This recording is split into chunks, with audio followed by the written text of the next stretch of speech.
A lot of new people who want to know what this is and why it's happening. Can you give us an introduction?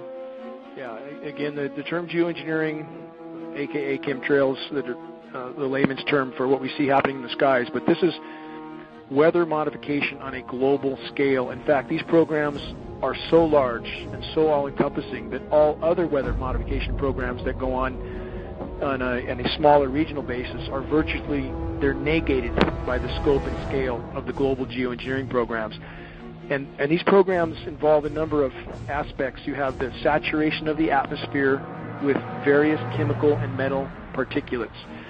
And there appear to be various purposes and objectives with this saturation. In conjunction with the saturation, which ionizes the atmosphere, it makes the atmosphere more conductive, we have the HAARP facilities, High Frequency Active Auroral Research Program. These are ionosphere heaters. Many have heard of the HAARP facilities. There's not just one or two or three. We believe there's at least 18 around the globe, possibly with 3 more being built in Antarctica right now. And once the atmosphere is saturated with these particulates, and then you add the ionosphere heaters, the entire weather system globally is virtually being thwarted.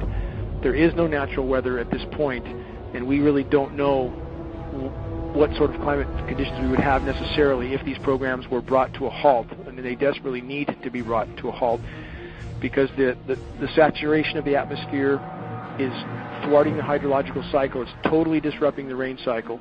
Again, we have the artificially nucleated snowstorms, which I just mentioned. You can't go from 100 degrees to snow in one day without a whole lot of help. This includes jet stream manipulation with the HAARP facilities, and we are not guessing at this. We have monitoring sources for this signal, and we can see where the signal is most intense, and that's what steers the jet stream. So then you add artificial ice nucleation, which is a chemical nucleation process. They can turn what should have been rain into snow and drop the temperatures of these storm systems by this artificial chemical nucleation. This isn't sci-fi. This is hard science fact.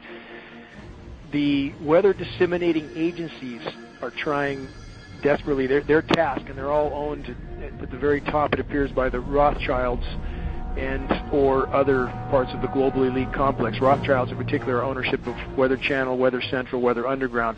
And it was imperative that they own these agencies, otherwise there would be great discrepancy in trying to explain away these events.